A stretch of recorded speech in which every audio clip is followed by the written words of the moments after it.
जय हिंद। नमस्कार दोस्तों, आप सभी का स्वागत है हरियाणा स्मार्ट स्टडी में।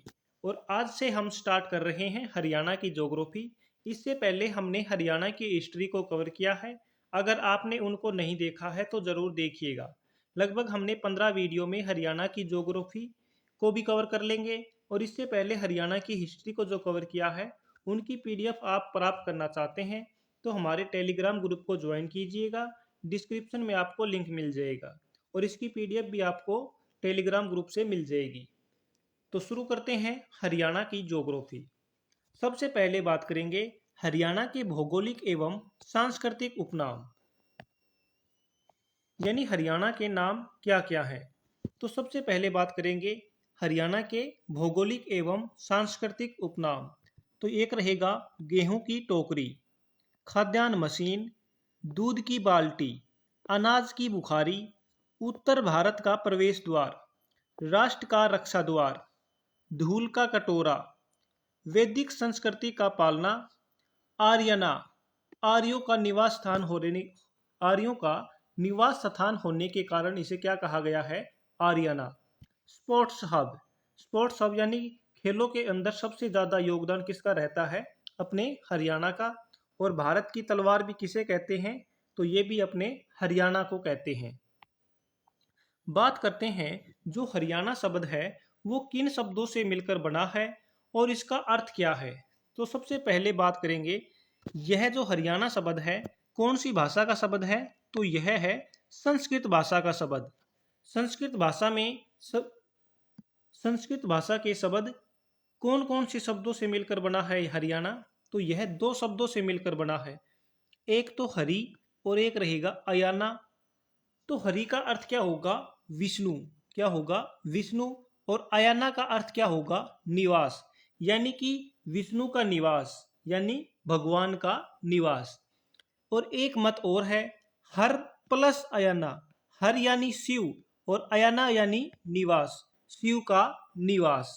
और एक मत और भी है, इसके तीन मत हैं।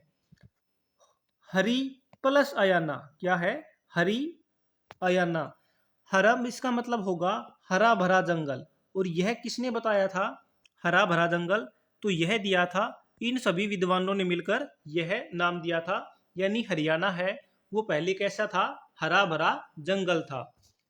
मुरली चंद्र शर्मा, मुन्नी लाल, सुखदेव सिंह और H.A. खड़गे, इन्होंने मिलकर क्या दिया था, हरियाणा को हरा भरा जंगल नाम दिया था।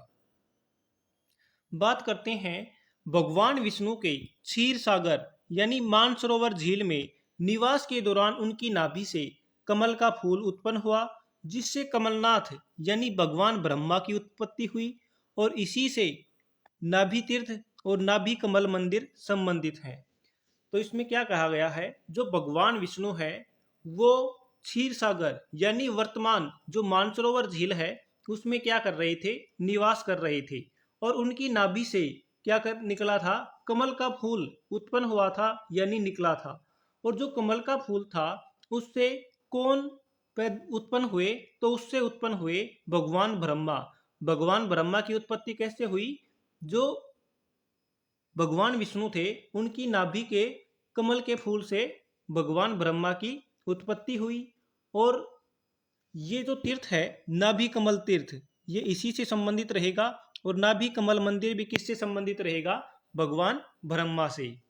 भगवान ब्रह्मा की जी द्वारा सृष्टि रचना हेतु तपस्या कहाँ पे की गई थी, कुरुक्षेत्र में की गई थी। सृष्टि की रचना हेतु भगवान ब्रह्मा ने तपस्या कहाँ पे की थी, कुरुक्षेत्र में की थी। ब्रह्म सरोवर कहाँ पे है, कुरुक्षेत्र में है। यह पवित्र सरोवर भगवान ब्रह्मा से समर्पित है। किससे संबंधित रहेगा, भगवान ब्रह्मा से। कमलनाथ तीर्थ ये भी कहाँ पे है, कुरुक्षेत्र में है। कहाँ पे है, तो ये भी रहेगा कुरुक्षेत्र में। ये दोनों कहाँ पे हैं, कुरुक्षेत्र में है।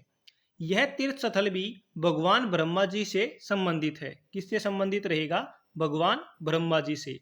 वेद एवं पुराणों के अनुसार भगवान विष्णु के कहने पर सृष्टि की रचना और उत्पत्ति भगवान ब्रह्मा जी द्वारा हरियाणा के कुरुक्षेत्र से की गई थी। कहाँ से की गई थी, हरियाणा के कुरुक्षेत्र से की गई थी।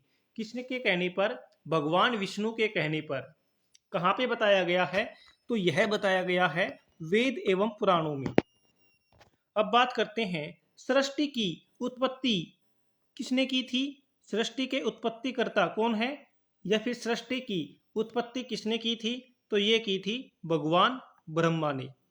सृष्टि को संहारकर्ता कौन है? तो ये रहेंगे भगवान शिव रहेंगे।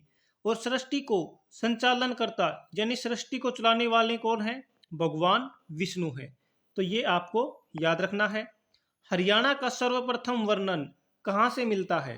तो सर्वप्रथम हरियाणा का वर्णन ऋग्वेद के 8वें मंडल 25वें सूक्त की 22वीं ऋचा में मिलता है। कहाँ पे मिलता है? 8वें मंडल 25वें सूक्त और 22वीं ऋचा में मिलता है, जहां इसे क्या कहा गया है? रजंतम हरियाणे। क्या कहा गया है? रजंतम हरियाणे कहा गया है। रजंतम हरियाणे ये कहा गया है। हरियाणा क्षेत्र का वर्णन एवं प्रशंसा सबसे पहले किसने की थी? तो 12वीं सदी में जैन विद्वान श्री बुद्ध श्रीधर द्वारा की गई थी। और उन्होंने क्या कहा था? हरियाणा देशे असंख्याम गामियाम जनी अनवरत काम। ये इन्होंने कहा था। भौगोलिक इतिहास एवं प्रशासनिक संरचना जानते हैं। आकृति की बात करें तो हरियाणा की आकृति कैसी है? हरियाणा की आकृति है विषमबाहु। कैसी है? विषमबाहु या फिर चतुर्भुज के समान है। हरियाणा की आकृति कैसी है? विषमबाहु चतुर्भुज के समान है।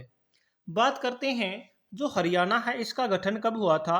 1 नवंबर 1966 को। कब हुआ था?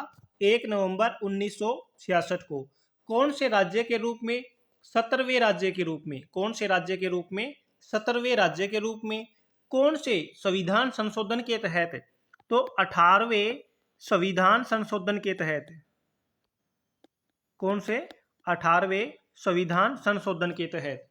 बात करते हैं इनसे पहले यानी हरियाणा से पहले कौन सा राज्य बना था?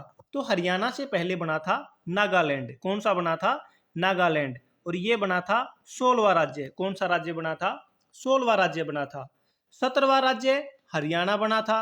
और 18वां राज्य कौन सा बना था? हिमाचल प्रदेश बना था। यानी हरियाणा के बाद बना था हिमाचल प्रदेश और पहले कौन सा राज्य बना था? नागालैंड बना था। हरियाणा को पंजाब से अलग करके बनाया गया था। कौन से पंजाब से?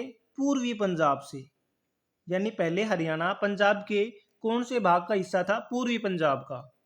हरियाणा फरवरी 1858 में पंजाब के अधीन किया गया था। यानी जो 1857 की क्रांति हुई थी उसके अंदर हरियाणा ने बढ़ चढ़ कर भाग लिया था। उस समय हरियाणा उत्तर प्रदेश के साथ शामिल था, लेकिन वहां से हटा के हरियाणा को पंजाब के अधीन कर दिया गया था। पंजाब से पहले यह क्षेत्र उत्तर पश्चिमी प्रांत के अधीन था। यानी किसके अधीन था? पहले मैंने उत्तर प्रदेश बोला है, उसको क्या बोलते थे? उत्तर पश्चिम प्रांत। क्या बोलते थे? उत्तर पश्चिम प्रांत बोलते थे। उसके अधीन था हरियाणा और जिसकी राजधानी क्या थी? आगरा थी। उत्तर पश्चिम प्रांत से भी पहले यह क्षेत्र बंगाल प्रेसिडेंसी के अधीन आता था। किसके अधीन आता था? बंगाल प्रेसिडेंसी के अधीन आता था। अब बात करते हैं हरियाणा के क्षेत्रफल और देश दुनिया में स्थान की। तो हरियाणा का क्षेत्रफल कितना रहेगा? हरियाणा का क्षेत्रफल रहेगा 44,212 वर्ग किलोमीटर। कितना रहेगा? 44,212 वर्ग किलोमीटर रहेगा। कुल क्षेत्रफल की बात करें यानी वर्ग मील में बात करें तो 17,070 वर्ग मील। कितना रहेगा? 17,070 वर्ग मील। भारत के कुल क्षेत्रफल का कितने प्रतिशत है? तो भारत के कुल क्षेत्रफल का 1.34% है। कितना है? 1.34% है। गठन के समय पंजाब के कुल क्षेत्रफल का हिस्सा कितना था? 35.18%, जो कि एरिया कितना था? 44,212 वर्ग किलोमीटर। यानी कि 64.82 क्षेत्रफल कौन सा है? पंजाब है। और 35.18 पर क्या हो गया था? हरियाणा बनाया गया था। वैश्विक समानता के आधार पर यानी विश्व में देखें तो विश्व में जो डेनमार्क देश है उसके समान हरियाणा है। यानी जो डेनमार्क देश है उसका जितना क्षेत्रफल है लगभग उसके समान ही हरियाणा का क्षेत्रफल है। क्षेत्रफल के आधार पर भारत में स्थान राज्यों में कौन सा है? तो ये हो जाएगा 20वां स्थान। कौन सा स्थान था? 20वां स्थान था।